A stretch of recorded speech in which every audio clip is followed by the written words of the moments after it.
Sorry for the disturbance. Let us continue. We have to talk about some basic concepts of chemistry. When we talk about this chapter, first thing we should know is what is matter. What is matter? Matter is nothing but the one, anything that occupies space, we all say, right? And your matter is classified into two types, that is your pure substance and mixture. Pure substance is classified again into two types, elements and compounds. And your mixture is classified as homogeneous and heterogeneous. But in detail, we have to study about elements. An element is nothing but it is the simplest form of matter which we cannot split into simpler substance, or you can build it into simpler substance. Hence, we can say that, hence you can conclude that smallest unit of your element is atom. And we know that there are total 118 elements, among which 98 is occurring naturally. And for example, you can consider anything, sodium, potassium, magnesium, aluminium, etc. So 98 elements are going to occur naturally and 28 are the artificial transmutation. Clear? And next we have to talk about your second, that is what is compound. Compounds are nothing but it is formed by chemical combination of your two or more pure substance, but the conditions apply is it can be in any ratio.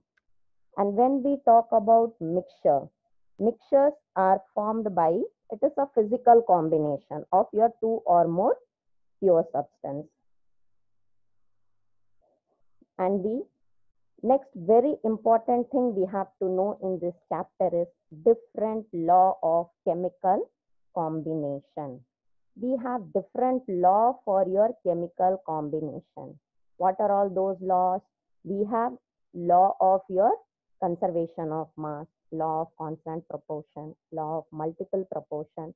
But overall, when we conclude, we could say that it is nothing but your moles of the element in reactant will be equal to the moles of the element in the product. The entire conclusion you can say from the law of conservation. And when we talk about law of conservation, we have to check whether the total number of moles of the reactant is equal to the total number of moles of the product. Next, we should learn about the relation between your molecular mass and vapor density. Molecular mass is equal to 2 into vapor density.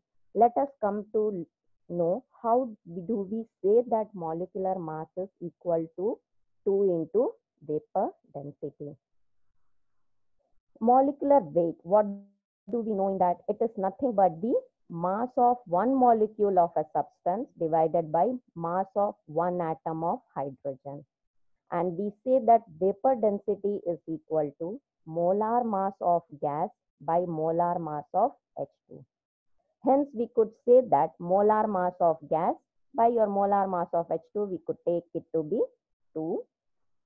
Therefore, we could conclude that molar mass is equal to your 2 into vapor density. And when we talk about basic concepts, the first law which comes as to be the basic is Avogadro's law. From the beginning, when you start studying chemistry, we start studying that it is equal volume of all gases have same number of molecules, and that is nothing but equal number of molecules. It takes it to be number of atoms, and we all know that Avogadro's number is 6.023 into 10 to the power of 23. But here, the one part is important, that we should know Avogadro's hypothesis based on the concept of your volume. Volume occupied by 1 mole of gas. Volume occupied by 1 mole of a gas. and that we say that it is equal to 22.4 liters. But how do we conclude that it is equal to 22.4 liters? You can derive this by using your ideal gas equation, that is nothing but PV is equal to nRT. If you derive this, we come to a conclusion that it is K is equal to RT by E. And we are taking the standard temperature and pressure. Your standard pressure is 101 and your standard temperature is 273.15. And when we substitute that, we get the value as equal to 22.4 liters. That is what we say it as your volume occupied by 1 mole of gas, that is 1 molecule of gas occupied 22.4 liters at your 273 Kelvin and 760 mm your pressure, which is very important to note whenever you are trying to solve questions related to gas. We always remember the number of molecules to be Avogadro's value, that is 6.023, but we always forget that 1 mole of molecule of gases will occupy 22.4 liters. That is very, very important, which you will use in solving many questions. Hence, it's an important point. You can note it down. And next, when we talk what is limiting reagent. When we come to limiting reagent, immediately we should understand that whenever a chemical reaction is taking place, we have reactant and a product. In the reactant side, we may have more than two. So among the two reactants, which one we will conclude it to be? Which one we will conclude it to be that it is the limiting reagent. Hence, we should understand what is limiting reagent. Limiting reagent is the reactant which is completely consumed during the reaction. Limiting reagent says the reactant which is completely consumed during the reaction. What does that mean? So when I say that if we have two reactants, like for example, if I say A plus B is going to give me C plus D, in that if I consider my A and B, among A and B, whichever is available in lesser quantity, that will be consumed in the reaction completely. And once that is consumed, that we consider it to be a limiting reagent. And once or the reactant, if it is completely consumed, it is automatic that the reaction will stop completely, and that we say that it is a limiting reagent. Hence, you could conclude that whichever reactant is in lesser quantity, that we will consider it to be, that is quantity here means number of moles. We will conclude that as a limiting reagent, and when that particular reactant exhausts, then your reaction will stop completely. And the next topic which we should know is dilution law. According to your dilution law, what we conclude? What is dilution law? Dilution law says that if the solution of your same solute, if two solutions of your same solute are mixed, then we consider that the molarity of your resultant solution will be M1 plus B1 will be equal to your M2 plus B2. So volume of your concentrated or dilute solution, you can calculate based on the equation M1 B1 is equal to M2 B2. So when solution is diluted, what should we understand from that?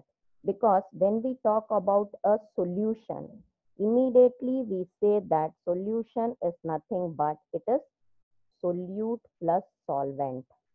So when I say solute plus solvent and I need to dilute that particular solution, which one should I increase or which one should I decrease? So immediately you should understand that when a solution is diluted, we need to add more solvent is added, and we remember that the solute will always remain unaffected, or you can say unchanged.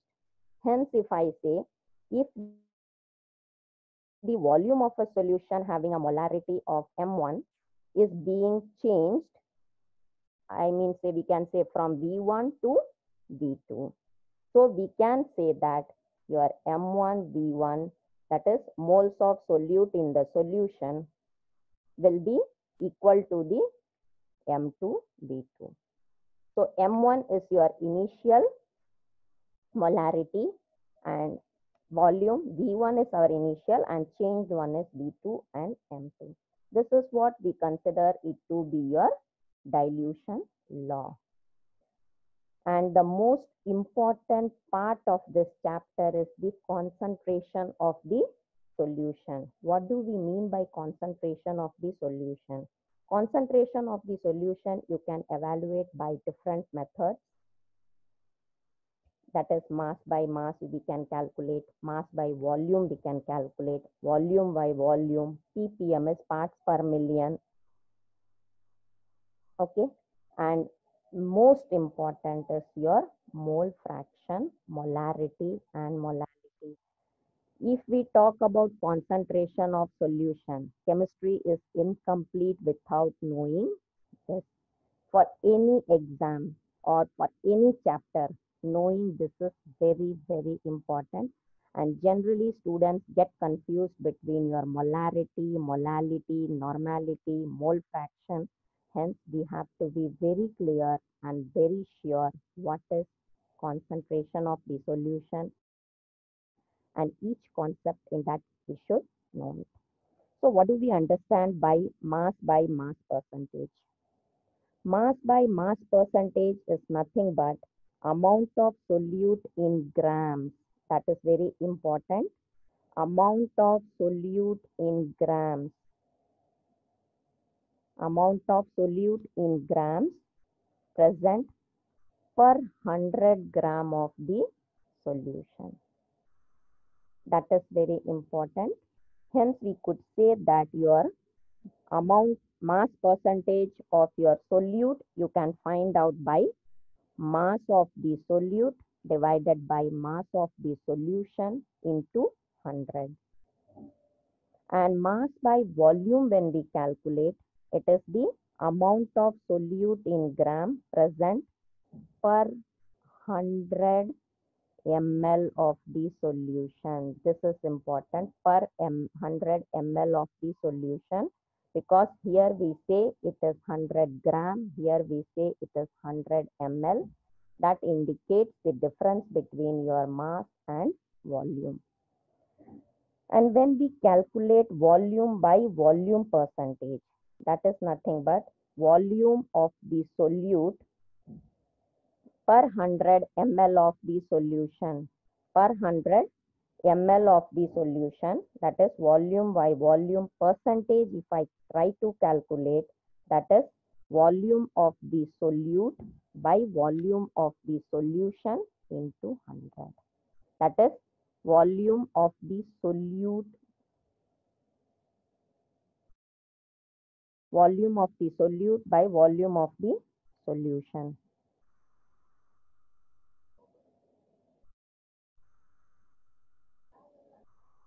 So when we talk about volume of the solute by your volume of the solution into 100. And the next method of concentration, we can say parts per million, that amount of solute in grams per million, we say it as your parts per million. And the next is your molarity, molality, and your mole fraction. People will be knowing about your mole fraction. That is ratio of the moles of your one component of the solution to the total number of moles of the solution.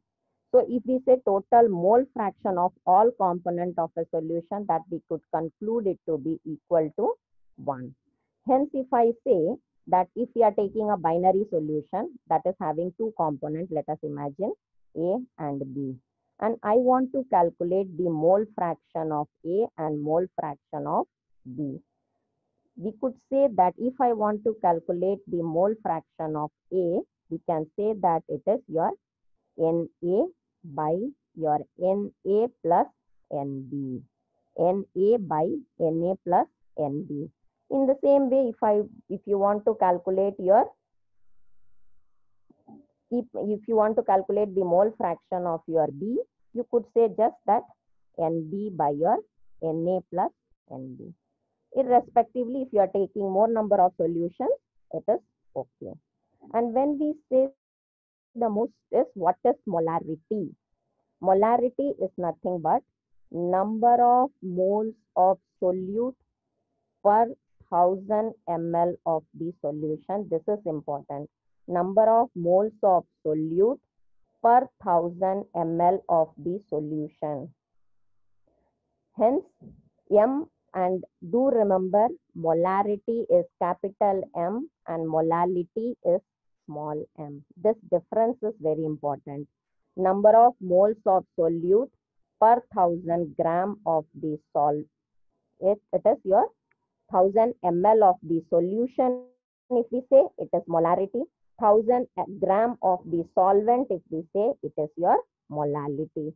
Hence, when we give the formulae, if we are saying molarity, it is number of moles of the solute divided by volume of the solution in liter.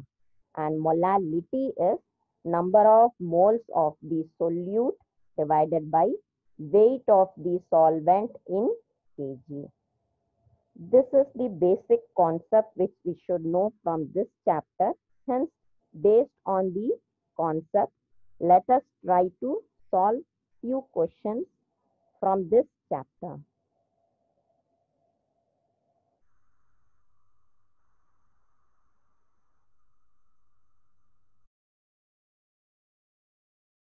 Hence, we can go to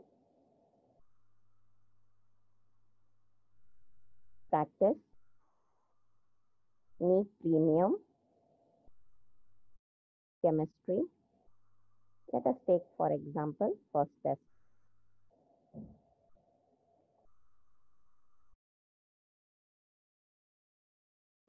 If we say 3 gram of hydrocarbon on combustion with 11.2 gram of oxygen produce 8.8 gram of CO2 and 5.4 gram of H2O. What do we analyze from this or the data? Which law it will satisfy? They have given you conservation of mass, none of these, multiple proportion, constant proportion.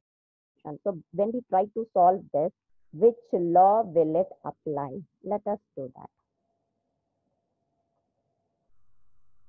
When we say your 3 gram of hydrocarbon on combustion with 11.2 gram of oxygen, that means 3 gram of hydrocarbon plus your 11.2 gram of oxygen is going to give you a product that is 8.8 gram of carbon dioxide plus 5.4 gram of H2O, right? If we sum up these two, 3 gram plus 11.2, what it will give? Here we could say the formula, that is mass of your sum of your mass of your reactant plus reactant will give you mass of your product. You could apply this formula and then we could reach to the answer. Hence, when you add these two, you could say that it is 14.2 gram in your reactant and the same in 14.2 gram in your product. Hence, we could say that your from this law of conservation of mass is verified. You can check, save, and go to next question. They have asked here is the maximum number of molecules present in. They have given us multiple conditions, that is 15 liter of your H2 gas at STP, 5 liter of N2 gas at STP, 0.5 gram of your H2 gas and 10 gram of O2. Hence, we have to calculate the number of molecules present in it. As we discussed, number of molecules we have to find out. So you know, number of molecules, it is fixed for 1, it is equal to your 6.023 Avogadro's number. And but look at your first option, it is 15 liter of H2 gas. As I already mentioned that we are having gas, that means it should be 22.4 liters. So when we say 22.4 liters, that means in 15 liter of H2, how many molecules are present? So we could conclude 15 divided by your 22.4 liters into your Avogadro's number. We could get a value that should be around 0.669 N. In the same way, we have second option as your 5 liter of H2. 5 liter of your H2, we could say that it is again, it is liter, so it should be 22.4. So 5 divided by your 22.4 into your Avogadro's number, because we need the number of molecules. Third option they have given in gram. Do focus, it is given in gram. 0.5 gram of your H2. 0.5 means we have to say 0.5 again divided by 2 into your N. And the last option is number of molecules present in 10 gram of O2. Similarly, you can find out your O2 molar mass will be 32. Hence, we could say that it is 10 divided by your 32 into your N. Hence, from this, we could conclude that your 0.669, that is your first option, will have the maximum number of molecules. So, the maximum number of molecules will be present in your 15 liter of H2 gas at STP. Let us save that and go to next question. Third question says it is 25 gram of MCl4 is going to contain 0.5 mole chlorine. Then we have to calculate the molecular mass. We know here if we say 1 mole of your MCl4, what is 1 mole of your MCl4 means here we could say that it will contain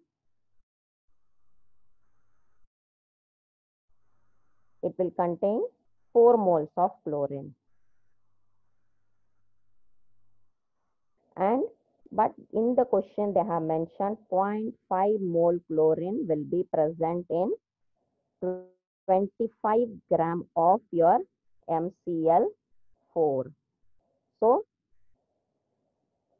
4 mole of chlorine, how many moles?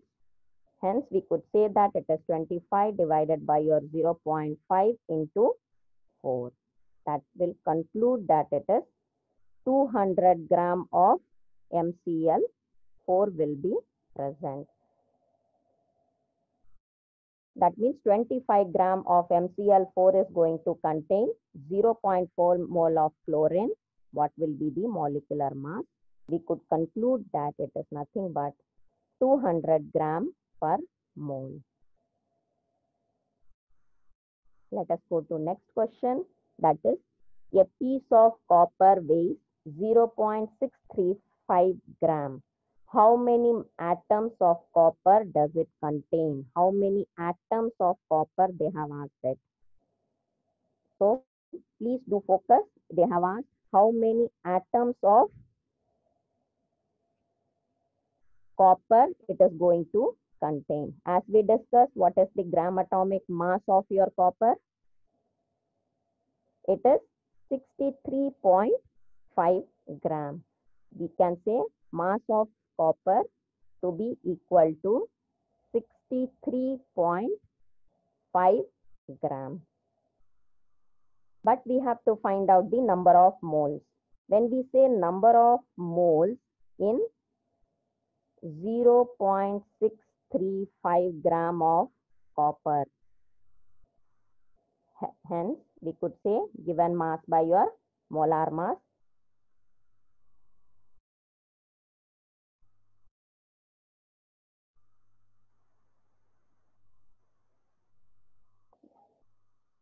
So let us find out the number of moles. And we know that it is number of moles is nothing but or the given mass by your molar mass. Given mass is 0.635 and your molar mass is 63.5. That will be equal to your 0.01 moles. But we have to find out the number of atoms. When we find out the number of atoms, it is, we know that it will contain 6.023 into 10 to the power of 23 and the number of moles it is 0.01. Hence, you will get the answer as 6.02 into 10 to the power of 21. So let us see which is our right option from this. It is option A. Save and let's go to next. The next question is, which pair of species has the same percentage of carbon? Which pair of species has the same percentage of carbon? Which pair of species is having the same percentage of carbon? Let us sort out.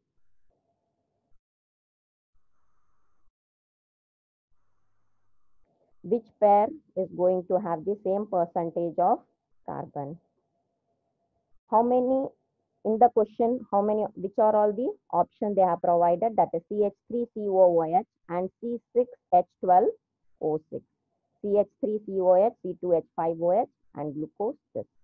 So when we calculate that, we have to individually find out for each how many is available. So percentage of carbon, if I try to find out in the given option, percentage of carbon in your acetic acid, you can say that it is 24 divided by 60 into your 100. So you will get some percentage. Let us say it will be 40%. In the same way, if I calculate the percentage of carbon, for each option we need to calculate. For example, if I calculate in your C6H12O6, that is equal to, you can say molar mass, that is 72, your 180, and find out, sorry, percentage we need, hence we have to do into 100, which will again give you 40%. So you could conclude, but remember, I have solved only the right option. You have to check with your other options also by calculating the percentage of each carbon percentage in each given option. But here we could conclude that your option A will have the same percentage, that is 40%. Save and next. When I say which of the, next question is, which of the following alkanes has 75% of the carbon? Please focus on the question. They are asking which of the following alkanes has 75% of the carbon. So in the option they have given you, first option is C2H6. We have to calculate what is the percentage of your carbon in alkane, what is the percentage of carbon in methane, and so on. So when you calculate the percentage of carbon in particular given option, for example, if I say, if I calculate the percentage of carbon in methane, like CH4, what is the molar mass of your CH4? And your carbon is 12 because we are having only 1 and 14 into your 100. In the same way, you can do it for C2H6, C3H, C3H8, your C4H10 and so on. And you have to find out the percentage of carbon in each and conclude which is having 75% of carbon. Obviously, by looking at the option itself, we could guess that the answer should be methane. Save and let us go to next. Next question says, which of the following two oxide of nitrogen have 30.5% nitrogen? Which of the following two oxide? Even the given option, we have to check which is having the percentage have 30.5 of your nitrogen. So when we check that, let us solve it out. Individually, based on the option, we have to calculate the percentage of nitrogen in it. That is percentage of nitrogen. If I calculate, for example, the given option has NO2 and the given option has N2O4. The same formula we have to apply. It is nothing but your mass of your nitrogen divided by the total mass into your 100. For example, here, since we have 2 nitrogen, 28 divided by total mass, will get around 92 into 100. So when we are checking this, we have to calculate that this will be equal to approximately 30.5 percentage. And this also we say that it is 30.5 percentage. Hence, we could conclude that in the given option, your option B will be the right one, but the other option should have 2 because we have to compare 2 oxides. I'm sorry. The other option should have also 2 options along with it. That is NO and something, N2O2 and something, so that we will be able to compare. Let us save the answer and go to next. Here we have to calculate which has the maximum number of atoms. Which has the maximum number of atoms. Again, the same Avogadro's law. When we are solving the question, you could note that each point is available in our revision notes. That is, Avogadro's law is helpful. Based on your Avogadro's law, we are calculating. Based on molarity, normality formula, we are calculating. We are using your percentage calculation. That is mass percentage, your volume percentage. Those points are also very important. Hence, we are having it here. Let us go back to the question. Here they have asked which has the maximum number of atoms. Hence, in each given option, we need to calculate the number of atoms. That is 25 gram of your C12 and the rest of the options. So, how do we calculate the number of atoms in the given option? That is 24 gram of your carbon they have given it. How do we calculate that? So we know it, 24 gram of atoms.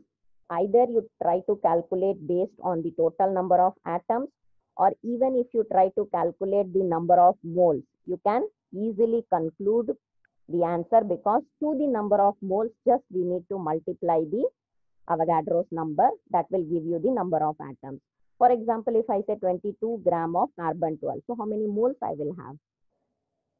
Number of moles, you know the formula. It is given mass by molar mass.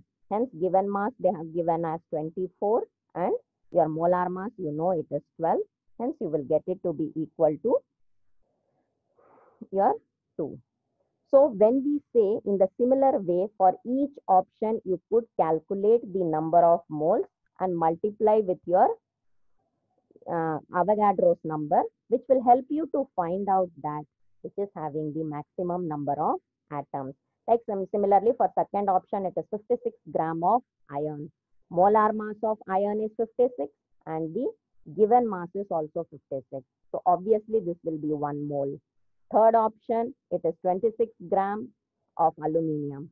We know that molar mass of aluminium is 27 and your given mass is 27. Hence it will be again 1 mole. Same option applies to, same rule applies to your option D also. Hence we could conclude that the 24 gram of your carbon will have the maximum number of atoms, because here only we get the total number of moles to be higher compared to the other given option. Hence, our option A will be the right one. Let us mark that and go to next. So, 2/3 of the atoms in water molecule are hydrogen. What percentage of weight of a water molecule is the weight of 2 gram hydrogen atom? They have given 2/3 of the atoms in water molecule are hydrogen. So we have to calculate the percentage weight of water molecule in 2 gram of your hydrogen atom. Note, it is 2 gram of your hydrogen. So hence we can say that first 2/3 of the atoms in water molecule. So what is the molar mass of your water molecule? It is 18 gram of your H2O. Ultimately, we understand it is 18 gram of H2O, and that has 2 gram of hydrogen. That means we could conclude that it is, if suppose since we say 100 gram of your H2O will have how much? It is nothing but 2 into your 100 divided by 18. Hence, we could say that if you solve this, you will get 11.1 percentage of your hydrogen. So if you check in your question, which option is 11.1 percentage? It is option B. Let us mark that and go to next. Let us see next question. Which of the following changes will increases in temperature? That is, in the given option, if we increase the temperature, will it affect any of the given options? If we increase the temperature, will it affect the other given options? So if I say molarity, when you learn the functions or the properties, we will always come to a conclusion that it is not possible that molarity, how does it impact your temperature affects molarity? How does temperature affect weight fraction of your solute, fraction of solute present? So in this, if we say fraction of your solute present in water, that means this is relating to your volume, and we know that the volume of water will always increase with temperature. Hence, we could conclude that the option C will be the right one because that is relating to volume. Let us save that and go to next. Next question says, total number of atoms present in 1 centimeter cube of solid urea. We know that density at 25 degrees Celsius they have given us. We have to calculate total number of atoms in it. So how do we calculate total number of atoms in that? We know that they have given us urea. Hence, what is the formula for urea? It is, urea is NH2 CO NH2. So they have given us weight of urea here is 1 in, that is weight is 1 cent. We have to find out in 1 centimeter cube of your solid urea. As I told you, you know, they have given, if I calculate your weight of your urea, it will be equal to, that is 1 into nothing but your density 0.3 gram. But we have to calculate in the total. That means total mass is equal to your 60 gram of urea will have how much atoms in it. So 60 gram of urea, it is obviously that it will have 8 into your Avogadro's number. Hence, we could conclude that it should be, multiply your 8 into 6.023 into 10 to the power of 23, which will be approximately equal to your 2.41 into 10 to the power of 22. Because we are calculating here number of atoms, total number of atoms present in this much of your solid urea, they have given you the density. Hence, we could conclude that we will be having 2.41 into 10 to the power of 22 as the right answer. Next question says the molarity of 1 m solution of NaCl, and they have given specific gravity. They have given us specific gravity. What does we, or how do we relate your molarity with your specific gravity? We know that, let us solve it.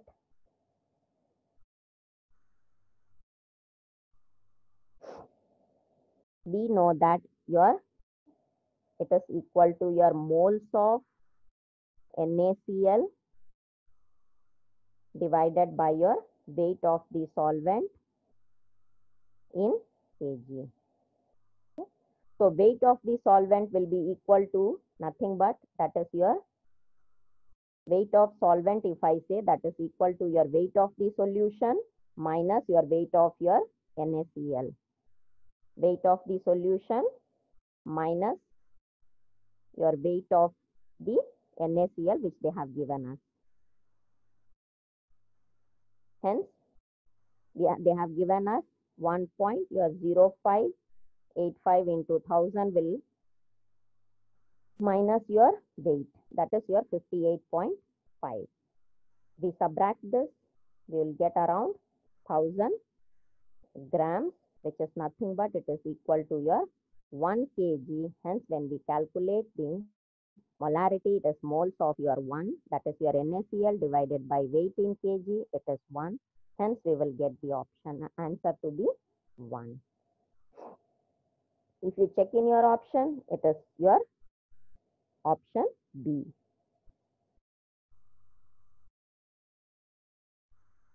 So let us mark that and go to next. It says how many ETDA. ETDA always stands for ethylene diamine tetraacetic acid, and the molecules required to make an octahedral complex with a Ca2 plus ion. How many molecules we require in order to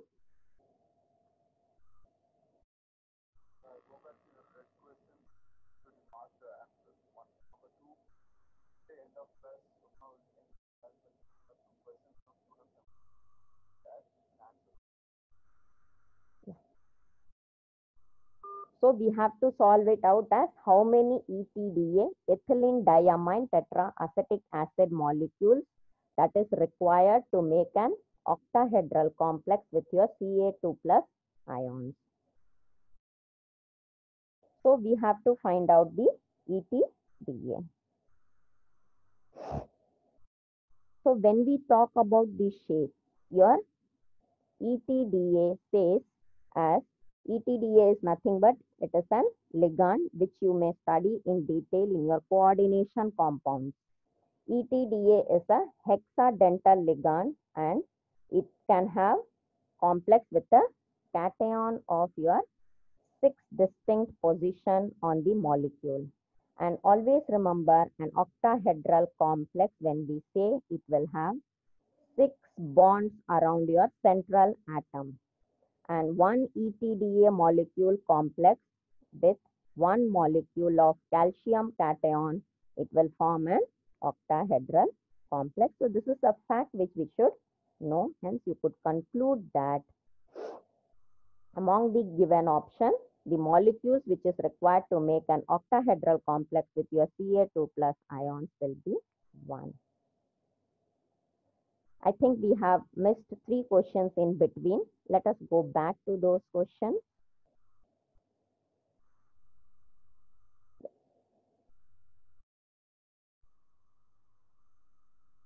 It is marked but not saved. Okay.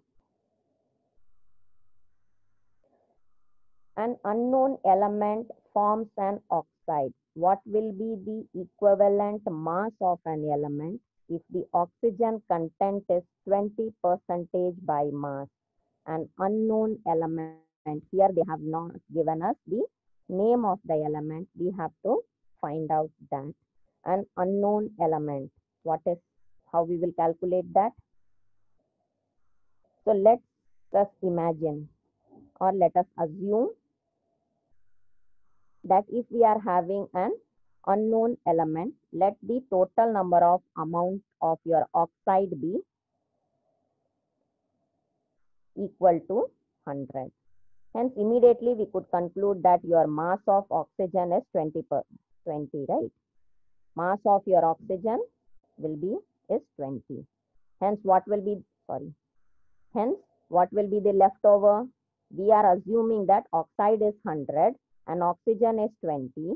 That means mass of our element, that will be equal to 100 minus 20, which is equal to your 80. But we have to calculate the equivalent mass. Hence, there is a formula: mass of your element divided by your mass of oxygen into 8. Hence, here we are having mass of the element to be 80, oxygen is 20, and into 8, that is equal to your 32. Let us check in which option it is available. It is in B option. So 32 will be the equivalent mass of the unknown element.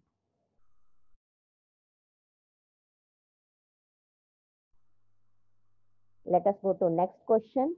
It is found that 16.5 gram of metal combined with oxygen to form 35.6 gram of metal oxide.